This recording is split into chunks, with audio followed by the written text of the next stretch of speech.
In this video, I'd like to start to talk about clustering.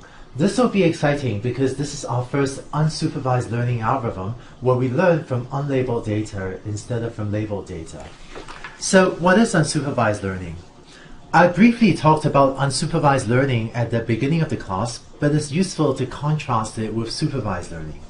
So here's a typical supervised learning problem where we're given a labeled training set and the goal is to find a decision boundary that separates the positive labeled examples and the negative labeled examples. So the supervised learning problem in this case is given a set of labels to fit a hypothesis to it. In contrast, in the unsupervised learning problem, we're given data that does not have any labels associated with it. So we're given data that looks like this. Here's a set of points and there are no labels.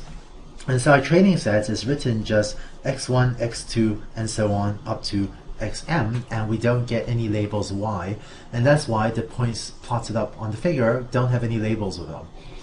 So in unsupervised learning, what we do is we give this sort of unlabeled training set to an algorithm, and we just ask the algorithm, find some structure in the data for us. Given this data set, one type of structure we might have an algorithm find is that it looks like this data set has points grouped into two separate clusters, and so an algorithm that finds clusters like the ones I've just circled is called a clustering algorithm, and this will be our first type of unsupervised learning, although there will be other types of unsupervised learning algorithms that we'll talk about later that finds other types of structure or other types of patterns in the data other than clusters. We'll talk about this after we've talked about clustering. So what is clustering good for?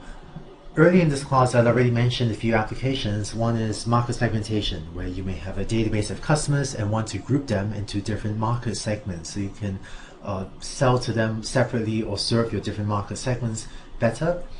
Social network analysis. There are actually groups that have done this. Things like looking at a group of people's social networks, so things like Facebook, Google+, or maybe information about who are the people that you email the most frequently and who are the people that they email the most frequently, and to find coherent groups of people. So this would be another maybe clustering algorithm where you want to find who are the coherent groups of friends in a social network.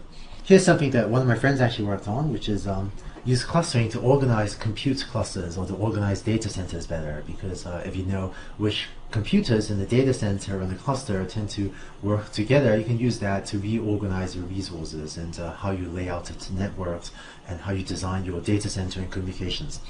And lastly, something that actually another friend worked on, using clustering algorithms to understand galaxy formation and using that to understand how to understand astronomical data. So that's clustering, which is our first example of an unsupervised learning algorithm.